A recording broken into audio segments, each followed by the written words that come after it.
Lift मध्ये काढायला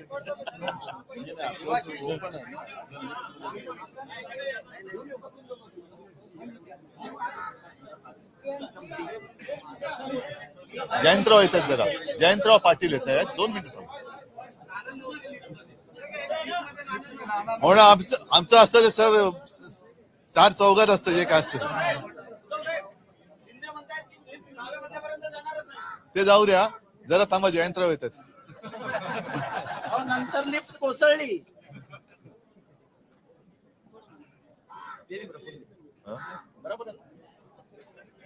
आले का? काय करू बोलायला लागतो. जितेंद्र कुठे? अधिवेशन सादर केलं जाताना याकडे नेमकं कसं पाहतात? मी अर्थसंकल्पाच्या अधिवेशनाला सभागृहात जाण्यापूर्वी आज सकाळी आपल्याशी बोललो आणि काल तर पत्रकार परिषद घेऊन बोललेलो आहे.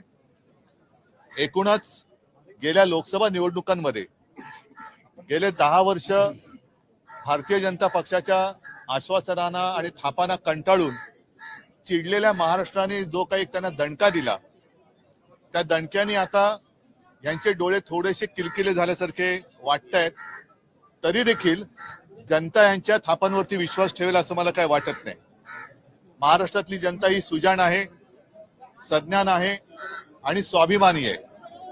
किती यांनी फसवण्याचा प्रयत्न केला तरी देखील महाराष्ट्र ओरबाडून गुजरातला नेण्याचं जे काही षडयंत्र हे आता उघड झालेलं आहे, ज्याबद्दल मी सभागृहात जाण्यापूर्वी आपल्याशी बोललो की आता महाराष्ट्र हा गुजरातच्या पाठी गेलेला आहे. यांचा प्रयत्न हाच आहे की काहीतरी धुळफेक करायची, जनतेला फसवायचं, रेटून खोटं बोलायचं आणि पुन्हा सरकार आणून महाराष्ट्र लुबाडायला सुरुवात करायची.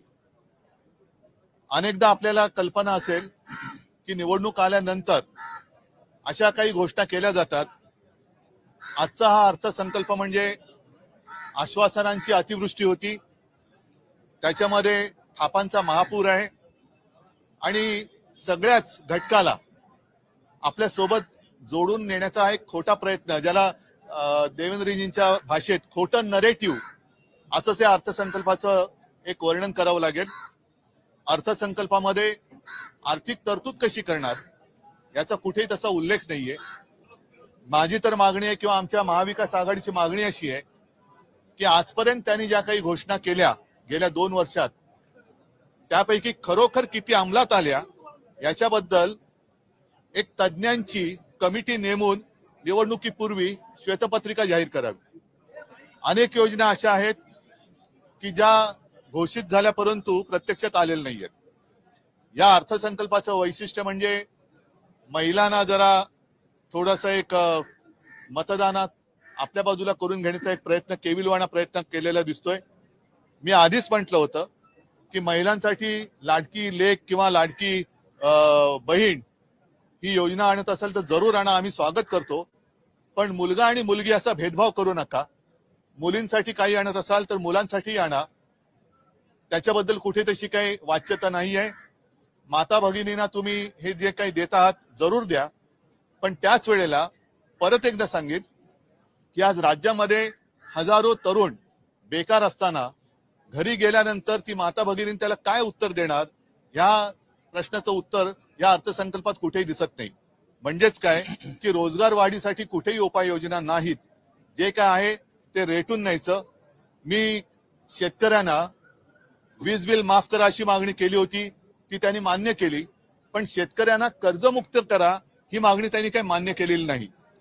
शेतकऱ्यांना वीज बिल माफ केल्यानंतर थकबाकी ज्यांची आहे ती थकबाकी सह हे माफ होणार आहे का? आजपर्यंत जेवढी काही थकबाकी आहे तेवढी सगळी थकबाकी तुम्ही माफ करणार आहात का? आणि वीज बिल माफ करा म्हटल्यानंतर मला आठवत आहे जुन्या एका गोष्टीची आठवण झाली. माझ्यासोबत आज नाना पण आहेत, जितेंद्र आहेत. त्यावेळेला तुमचं सरकार होतं आणि हिंदू हृदय सम्राट शिवसेना प्रमुखांनी संभाजीनगरला जाहीर मागणी केली होती किंवा आपण असं जाहीर केलं होतं की आमचं सरकार आल्यानंतर शेतकऱ्यांना वीज बिल माफ करू.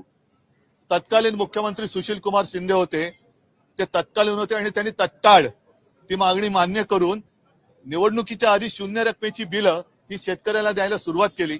त्याच्यानंतर निवडणुका झाल्या, पुन्हा एकदा काँग्रेसचं सरकार आलं, विलासराव देशमुख मुख्यमंत्री झाले आणि निवडणूक झाल्यानंतर महिन्याभरानंतर दामदुपटीने वीज भरणा करा नाहीतर तुमचं कनेक्शन कापून टाकू ही दरडावणी सुरू झाली.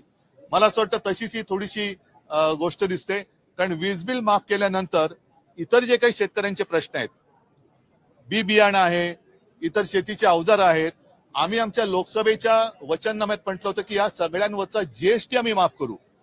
कारण शेतकऱ्यांचं जे गणित आहे त्यांनी सांगितलं होतं की तुम्ही म्हणजे हे केंद्र सरकार दरवर्षी 6,000 रुपये जर शेतकऱ्याला देत असेल तर साधी गोष्ट त्यांनी सांगितली होती की जर वर्षाला 1 लाखाचं खत शेतकऱ्याला लागत असेल, आता किती टक्के त्याच्यावर जीएसटी मला वाटतं थोडी कमी केली आहे, तर 5% आहे, पण नाहीतर 18% जीएसटी खतावरती होती.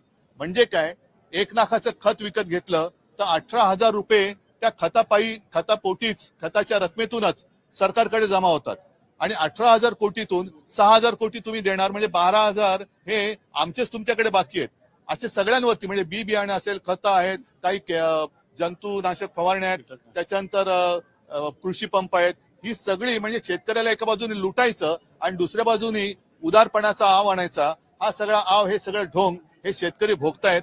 आणि जर या सरकारला असं वाटत असेल की अशा काही खोट्या मलमपट्ट्या दाखवण्यासारखं केलं तर हे सगळे चिडलेले लोक शांत होतील, अजिबात होणार नाही. शेतकरी आणि संपूर्ण महाराष्ट्रातली जनता पुन्हा वाट बघते की विधानसभेच्या निवडणुका कधी होत आहेत. आणि मला खात्री आहे की ह्यांचं हे काही ढोंग आहे.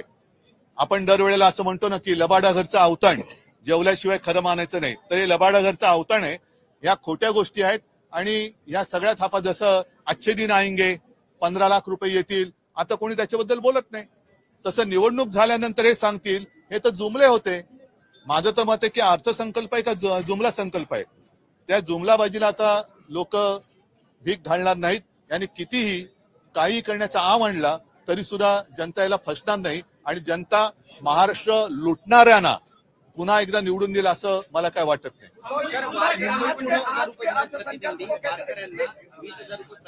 हो, त्यांनी वारकऱ्यांची, मी म्हणेन वारकऱ्यांचा अपमान आहे.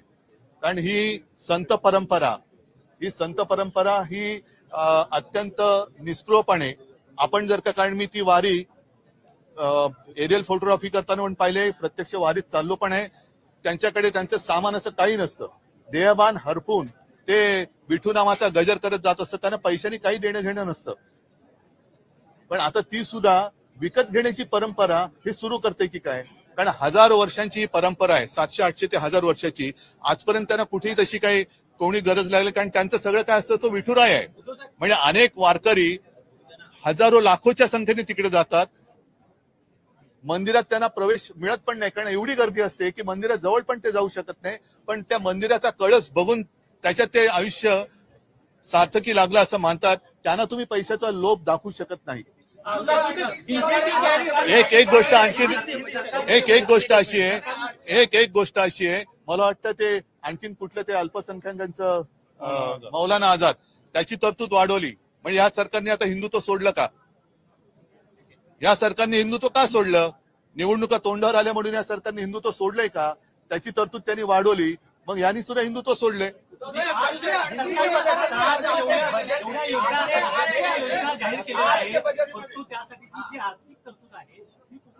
आर्थिक तरतुदीबद्दल कुठेही याच्याबद्दल उल्लेख नाही. म्हणजेच काय, हे गाजराची पुंगी ज्याला म्हणतो, वाजली तर वाजली नाही तर मोडून खाल्ली, हा गाजरांचा अर्थसंकल्प आहे, गाजर दाखवण्याचा प्रकार आहे.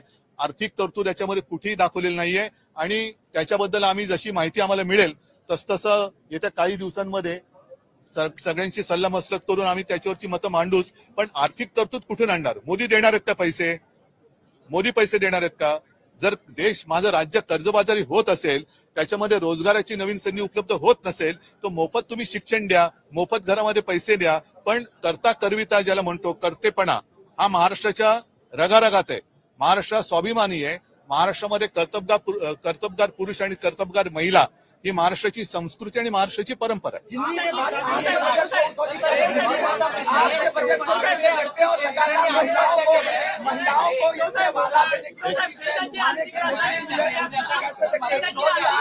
एक मिनिट, एक मराठी पूर्ण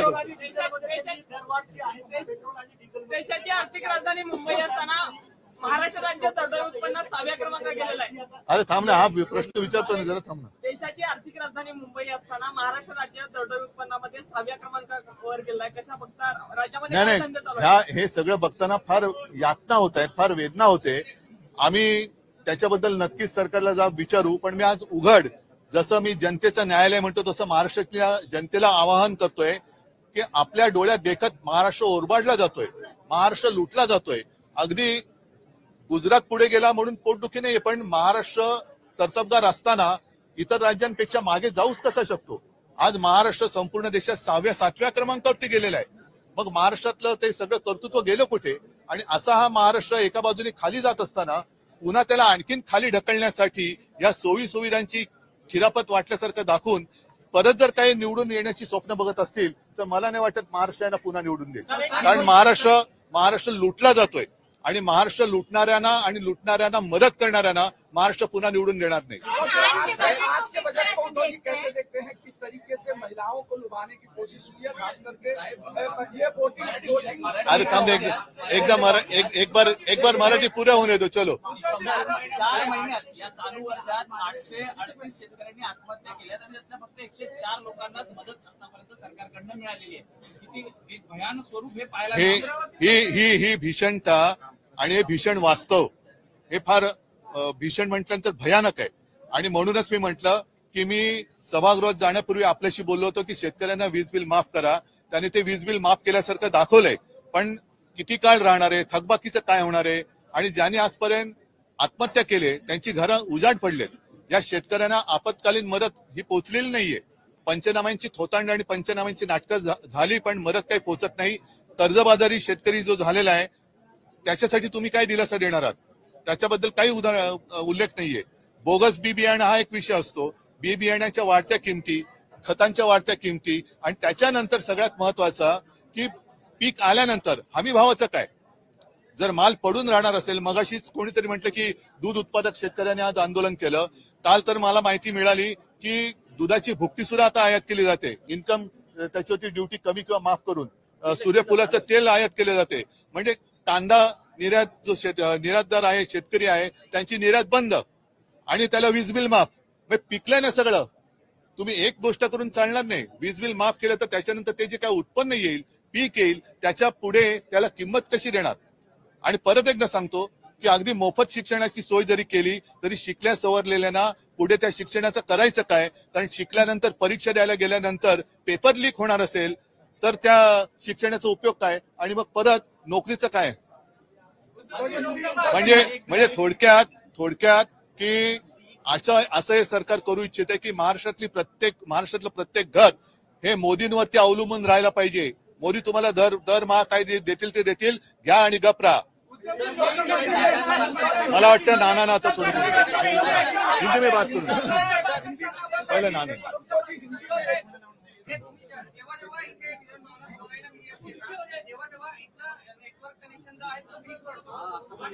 मग आताच गेलेलं फुकट गेलं, आता बोललेलं फुकट गेलं का? ठीक आहे, आमचं नेटवर्क महाराष्ट्रामधलं पक्का आहे. त्या नेटवर्कनी या महायुती सरकारला लोकसभेत हिसका दाखवलेला आहे. आणखीन आता एकच हिसका असं देऊ की हे सरकार गचका खाल्ल्याशिवाय राहणार नाही. एक मिनट, पहला भी नाना जी है मेरे साथ, उनको कल की जैसी आपने मेरी तस्वीर दिखाई, आपकी भी दिखाओ, आज की भी दिखाओ. जयंतराव भी आ गया, आ जाइए. महाराष्ट्रातलं महायुतीच्या सरकारने ज्या अंदाज अर्थसंकल्प मांडला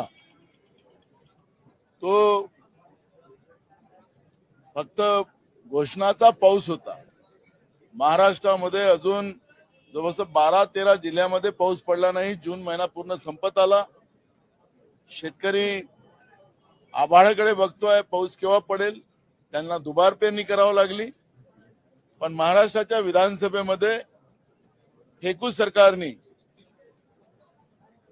या ठिकाणी जे आज अर्थसंकल्प मांडला तो घोषणाचा पाऊस पाडलेला आहे. यानंतर आपल्याला लक्षात असेल की ज्या काही घोषणा झाल्यात याच्यामध्ये काँग्रेस पक्षाने ज्या 5 गॅरंट्या दिल्या होत्या त्याचा काही थोडा अंश आपल्याला याच्यामध्ये पाहायला मिळत आहे.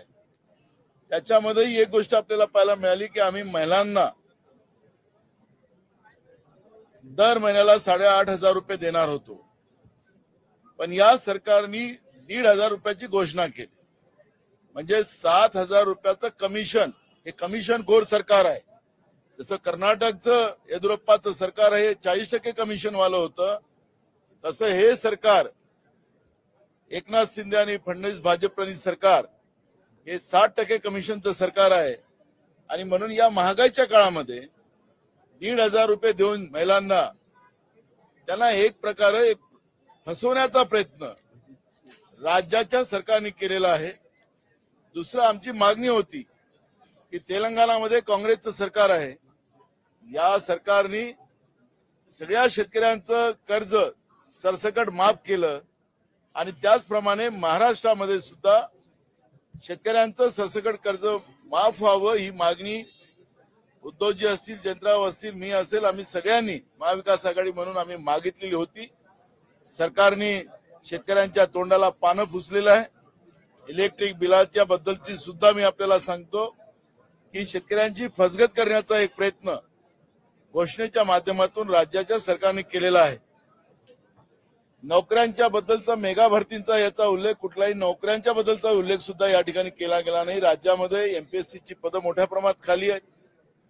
पोलीस भरतीमधला गोंधळ आपण पाहिलेला आहे. तरुणांच्या बद्दलचं सातत्यानं त्यांच्या जीवनामध्ये निराशा आणण्याचं काम केलं जाते. आणि एक गोष्ट महत्वाचं या ठिकाणी आपण पाहतोय की तरुणांच्या निराशामध्ये ज्या पद्धतीनं या सरकारचं योगदान आहे, तसंच नोकर भरतीमध्ये ज्या ऑनलाईन भरतीच्या माध्यमातून त्या तरुणांना लुटलं जाते,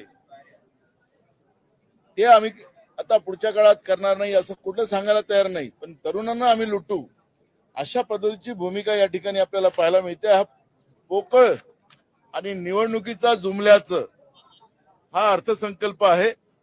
याचं पोस्टमॉर्टम आता सोमवारपासून आम्ही चालू करणार आहोत.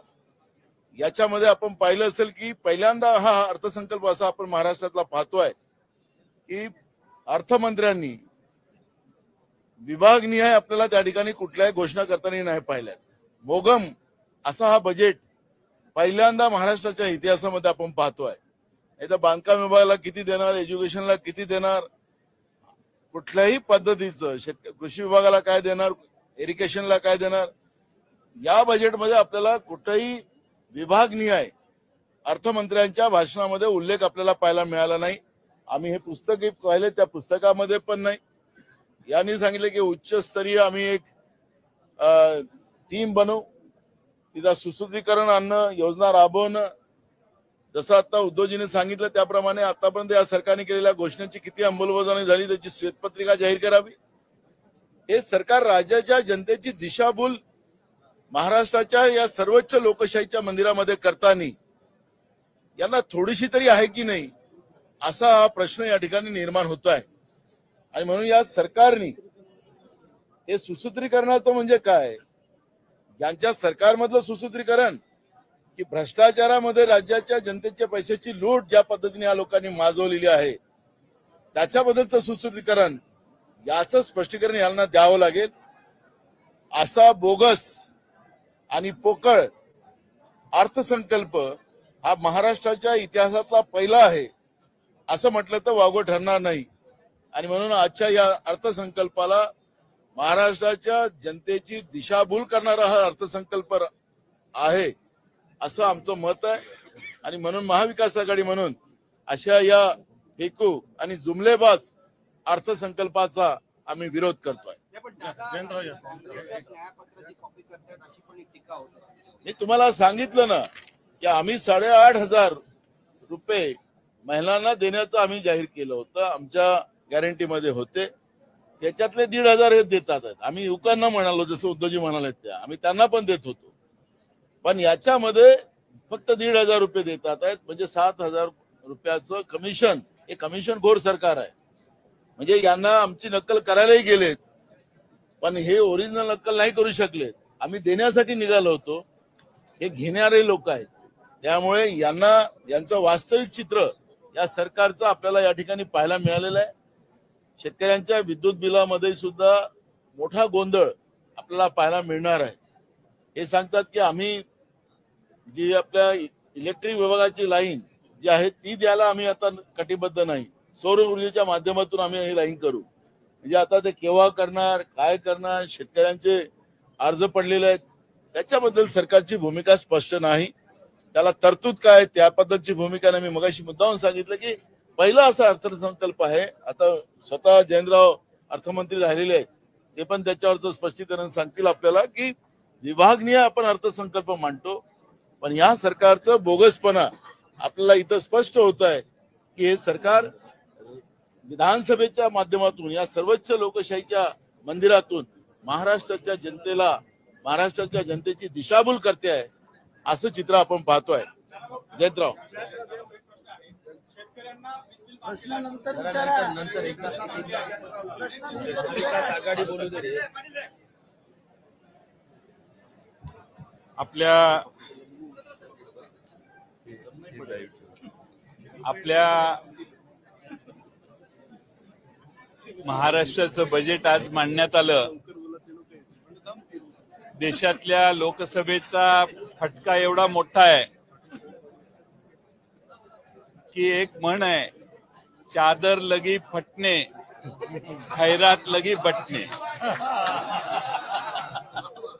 चादर फट गई है और इसीलिए खैरात बांटने की कोशिश हो रही है. यांना खात्री झालेली आहे की काही झालं तरी आता आपला पराभव आहे आणि म्हणून हा शेवटचा प्रयत्न सरकारने करून बघितला आहे. आणि हाही प्रयत्न फक्त 3 महिन्यासाठी आहे, कारण 2.5-3 महिन्यानंतर आचारसंहिता लागणार. आणि म्हणून या अर्थसंकल्पात घोषणा करत असताना पुढचे 2-2.5 महिनेच आपण सरकारमध्ये आहोत, तेवढे पैसे वाटप करायचे आहेत, बाकीचे नंतरचे नंतर आल्यावर बघतील असा भाव याच्यात आहे. आणि म्हणून एक बेजबाबदारपणाने मांडलेलं बजेट, ज्या बजेटमध्ये महिला आणि बालकल्याण विभागाला जे बजेट आहे त्याच्यापेक्षा 46,000 कोटी रुपये हे बजेटरी प्रोव्हिजन केलेली आहे असा दावा आहे. मागच्या वर्षी मी मागच सांगितलं 1,30,000 कोटी रुपये यांच्या खिशात नसलेले महसुली तुटीच्या सह मांडलेले जे होते पुरवणी मागण्यात, त्यामुळे या राज्यात 1,30,000 कोटी जादा मांडले. त्याचं काय झालं माहित नाही. तरी आज महसुली तूट फक्त 20,000 कोटी दाखवली आहे. ही सगळी आकडेवारीची जगलरी आहे. आणि हे करत असताना पेट्रोल, डिझेल आणि गॅसचे दर कमी करण्याचा जो आव आणलेला आहे, मागच्या वेळी लोकसभेच्या आधी मोदी सरकारने हेच केलं. 2 महिने आधी दर कमी केले आणि आता त्याच्यानंतर ह्या निवडणुका झाल्या की पुन्हा हे दर वाढवणार आहेत. हे सगळ्या महाराष्ट्राला आणि देशाला माहिती आहे. तीच पद्धत या सरकारची सध्या दिसते. कोणत्याही परिस्थितीमध्ये आपल्याला विजय मिळणार नाही निवडणुकीत.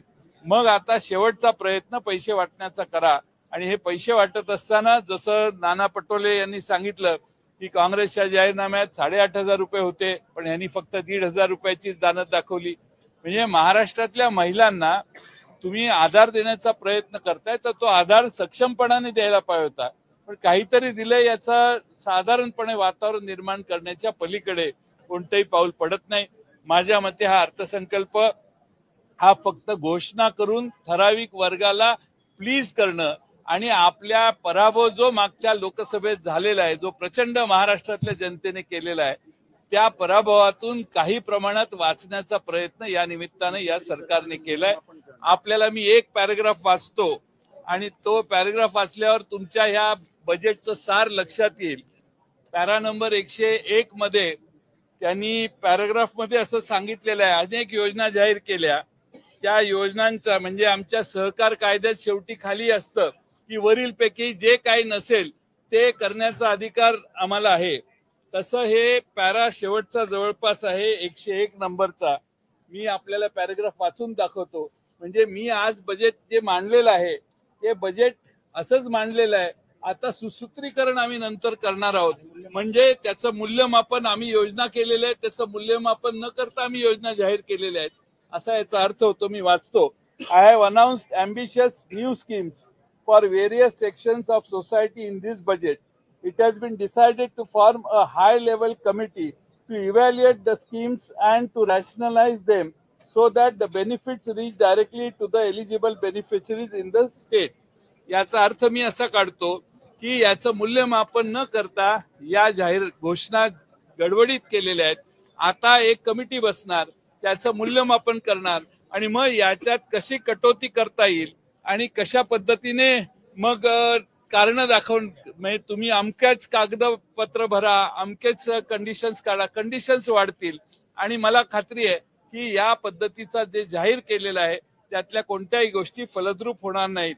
महाराष्ट्रातल्या जनतेला काही दिलासा देण्याचा प्रयत्न यातनं जो केलेला आहे तो महाराष्ट्रातल्या जनतेची निव्वळ फसवणूक आहे.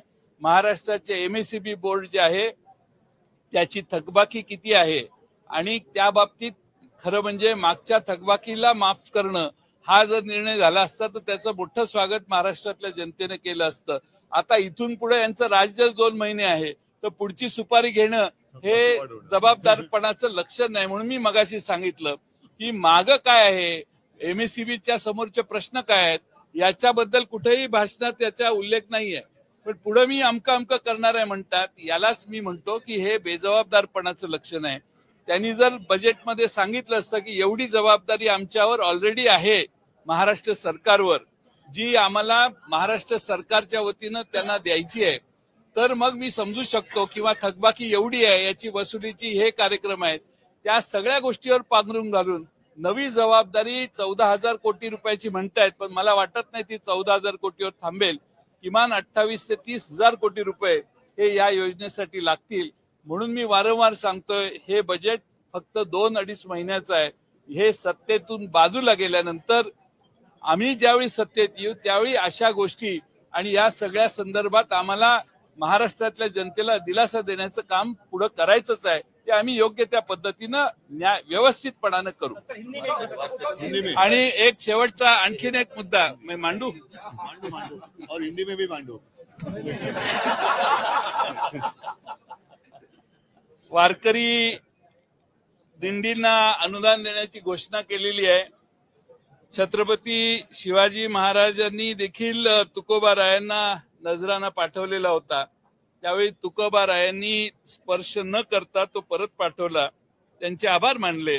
पण ही वारी महाराष्ट्रातली जी दिंडी निघते ती जागोजागी लोक भाविक स्वतः उत्स्फूर्तपणाने स्वखर्चाने येतात आणि तल्लीन होऊन त्या वारीमध्ये सहभागी होतात. जागोजागी लोक त्या ठिकाणी त्यांना अनेक ठिकाणी अन्नछत्र किंवा अन्नदात्यांच्याकडून अन्नदान केलं जातं. त्यामुळं 20,000ची मदत आवश्यक नाहीये, नको असं प्रशांत महाराज मोरे यांनी ऑलरेडी म्हटले, अनेकांनी म्हटलेलं आहे. आणि त्यामुळं महाराष्ट्रातली वारी ही स्वाभिमानाची वारी आहे. महाराष्ट्रातल्या वारकऱ्यांचा स्वाभिमान हा तसाच ठेवून ही वारी महाराष्ट्राची आज नाही शेकडो वर्षापासून चालू आहे. आणि त्यात हस्तक्षेप करणं आणि मी काहीतरी करतोय असं दाखवणं हे महाराष्ट्र सरकारच्या दृष्टीनं योग्य आहे असं आम्हाला वाटत. आम्ही रामाला आणलं असं तसं आम्ही रामाला आणलं तसा काही दिवसांनी आम्ही पांडुरंगापर्यंत तुम्हाला पोहोचवलं असा भाव निर्माण करायची शक्यता आहे. पण विनोदाचा भाग जाऊ दे, पण या महाराष्ट्राच्या जनतेची दिशाभूल करणारा हा अर्थसंकल्प एवढं नक्की.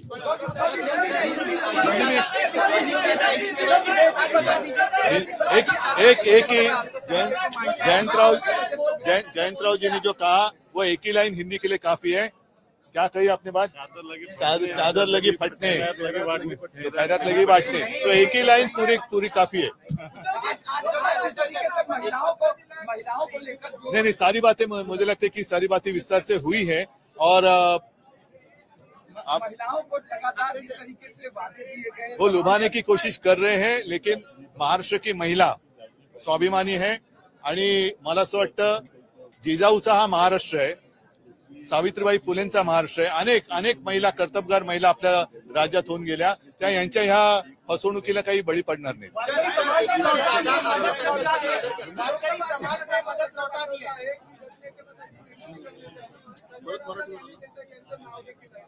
मी आता जे काय पत्र दिले ते दिलेले आहे. सर, एकीकडे अजितदादा अर्थसंकल्प सादर करतात, दुसरीकडे भाजपच त्यांना विरोध करतात. अजितदादा नकोसे झालेत का?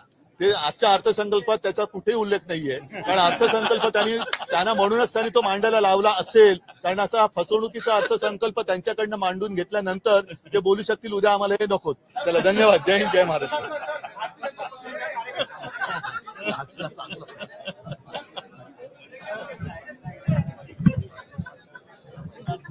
एक ही लाइन में एक बोलना चाहता हूँ. भाजपा का लाडला भाई लाडली बहना योजना लेके आया है, पर पिछले 3 महीने से अपनी बहना को जो वो तकलीफ दे रहा था वो भूल गया क्या? कोई लाडली नहीं है उसके लिए सिर्फ राजनीति है, और वो राजनीति में हमको हार दिख रही है. जीत मिलाने के लिए ये पत्ते फेंके गए हैं. अगर ऐसा नहीं होता तो ये नहीं कहते कि हम उच्च स्तरीय समिति ला रहे हैं सुसूत्रीकरण और मूल्यमापन के लिए. सुसूत्रीकरण और मूल्यमापन को नजरअंदाज करते हुए अर्थसंकल्प लाया गया है. भाजपाच्या लाडक्या भावाने, आता तो किती जणांचा लाडका आहे ते काही कळत नाही, भाजपाच्या लाडक्या भावाने लाडकी बहीण ही योजना आणली आहे. पण मागचे 4 महिने स्वतःच्या लाडक्या बहिणीला किती छळलं हे अख्ख्या महाराष्ट्राने बघितलं. हा अर्थसंकल्प हा फसवा आहे. कारण त्यांनी स्वतः अर्थसंकल्पात लिहिलेलं आहे की मूल्यमापन आणि सुसूत्रीकरण करण्यासाठी आम्ही एक उच्चस्तरीय समिती नेमणार आहोत. म्हणजे मूल्यमापन न करता, सुसूत्रीकरण न करता हा अर्थसंकल्प आणलाय. आता जे काय करायचंय ती समिती करेल असं उत्तर द्यायला हे मोकळे होतील.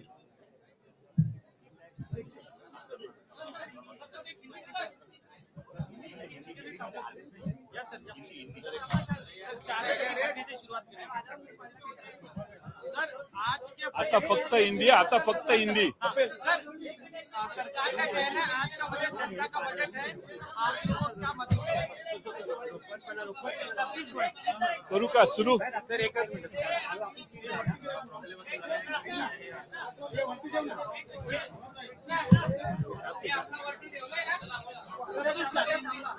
बताइए क्या कहना है. हाँ, सुधा तरी पण. भाजपा के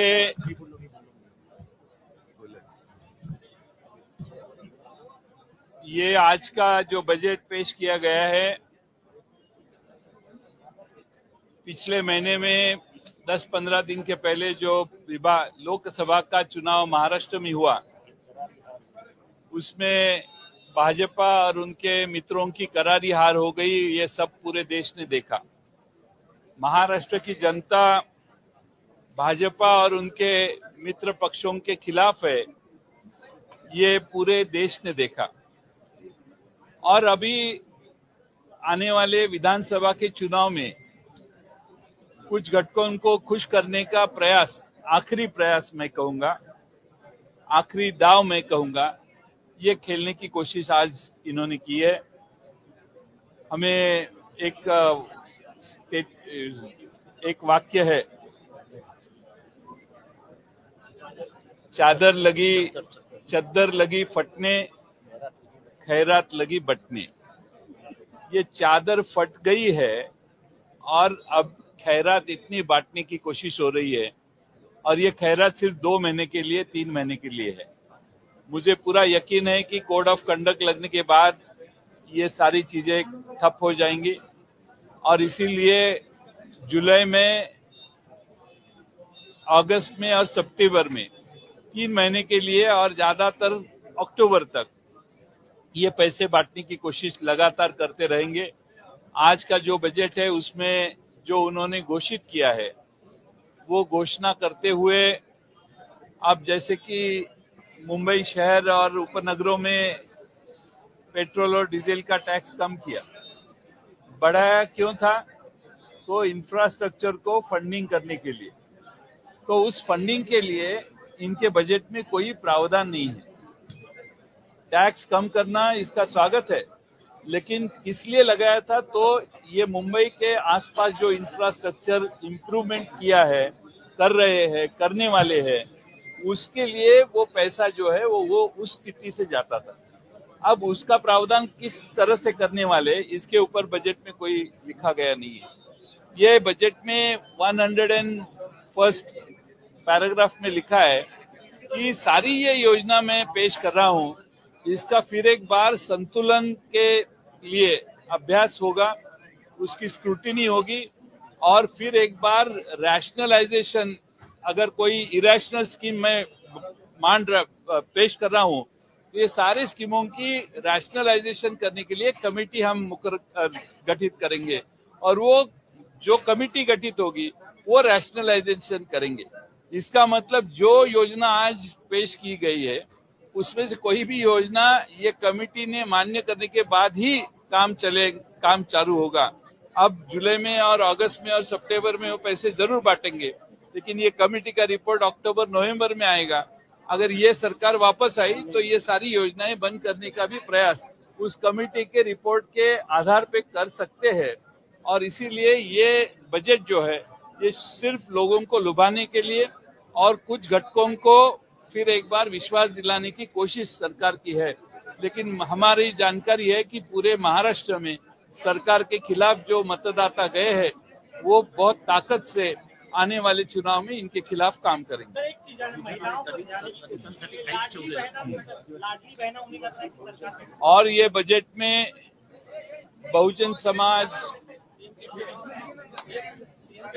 आदिवासी, मुस्लिम, दलित समाज, इनको कुछ खास उल्लेख भी उनका किया नहीं है और इसीलिए ये असंतुलित बजट है। और इसीलिए मैं आपको इसके लिए असंतुलित बजट के लिए मैं ये सरकार ने सिर्फ 3 महीने के लिए बजट पेश किया है ये कहना चाहूंगा। बहुजन समाज, दलित समाज, या राज्यातले ओबीसी या वेगळ्या घटकांना जी मदत करायची आहे ती मदतीचा कुठंच उल्लेख नाही, हेही यातला एक महत्वाचा मुद्दा आहे।